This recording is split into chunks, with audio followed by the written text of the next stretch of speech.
This morning again, our guests will be looking at yet another critical question that will keep many of us wondering if truly Nigerians do have consciences.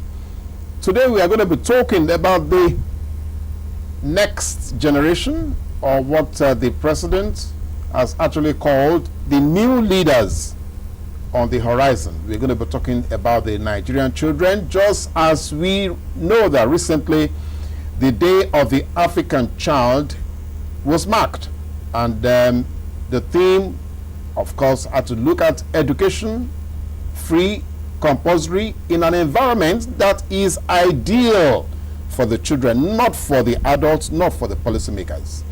And so today our guests for this show is a barrister, a solicitor of the Supreme Court of Nigeria, but more than that, is a social activist and is a specialist in the area of child rights and protection. My pleasure to welcome on to Close Floor this morning. On your behalf, Barrister Taiwo Akinlami. You're welcome to Close Floor. It's my pleasure to be here. Thank you so much for inviting me. Let's just go straight to the issue. Yes. Are you sure that Nigerians do have conscience when it comes to the story or to the issues of the Nigerian children? Do you think we, all of us collectively, that we have conscience? Well, I think no matter how big a space is, and no matter how saintly the space is, there will be some Judases. There will be evildoers. And at the same time, no matter how many evildoers you have, there will be strands of good people. So when we look at that way, we find that majority of us don't even understand what it means to have respect for dignity of human person. That is the issue. Not children, because you see, value is the same. If you have value for dignity of human person, then you have value for dignity of children. Children are also human beings. They have a spirit, they have a soul, they have a body.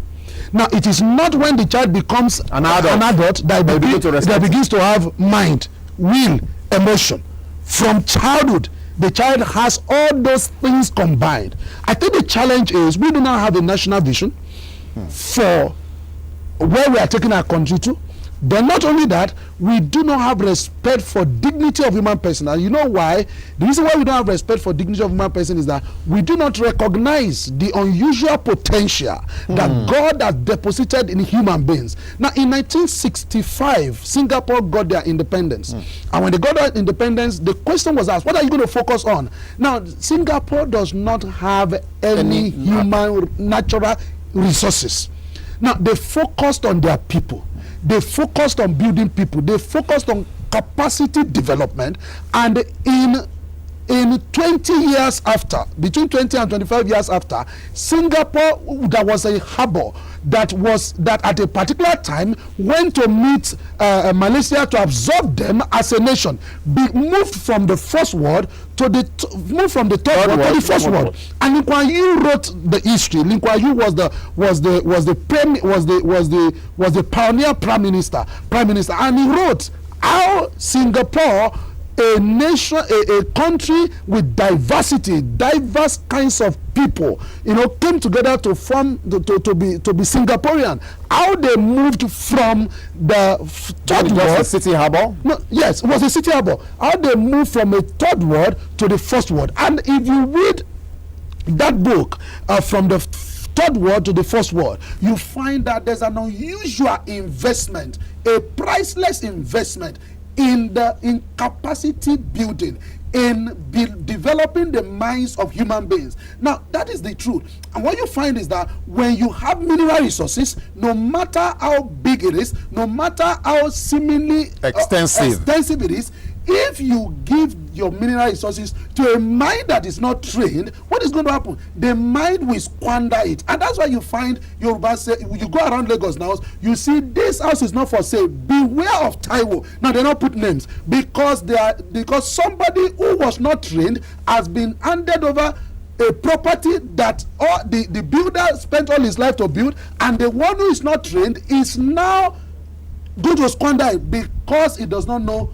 Because the mind, yes. The mind, and the same Yoruba proverb says, taba fibinu ko fila fun were alo filagbo. If out of anger you give your cap to a madman, the madman his mind does not maintain, his mind does not preserve, his mind does not keep, his mind is to use and destroy. And you know the problem is, the challenge now is that since our nation is like that, there's no respect for dignity of human person. The child feels it more because the option of the children are limited. For example, if I'm chased out of my house, I'm not able to parent, now I can think about a friend that I can hook up with. I can look at so many alternatives of options. But when a child is in that situation, he has limited options because his mind is in a process. He has not yet developed fully to be able to think about options. And that is why our children are under siege. Now, United Nations did a research. It said never in the history of our world are the children of the world been under the kind of siege they are today. Never. Now remember. Now, when you say our children, yes, is that specific to Africa, to Nigeria, or are we looking at a global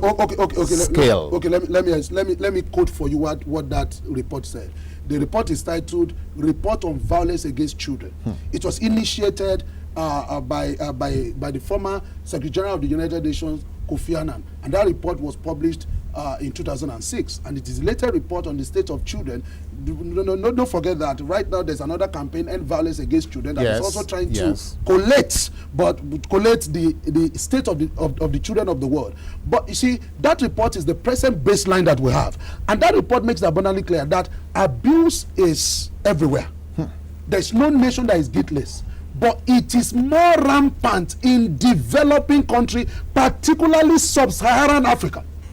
And you see, you don't need to look too far for you to see that there are no social services, for you to see that there's no plan for children, for you to see that there appears to be a conspiracy to hand over this nation to non-entity fools, people that are not prepared. Because when you are not preparing your children, now Roosevelt made a statement. He said, we may not be able to prepare the world for our children, but we must be able to prepare our children for the world. And the Indian proverb says, Indian-American proverb says, you do not inherit the world from your forefathers, you borrow it from your children. The question is at what stage, what is going to be the state of the world by the time you are returning to your children? Are you going to curse you? Are they going to rejoice that you are returning to them? Are you going to be returning nothing to them?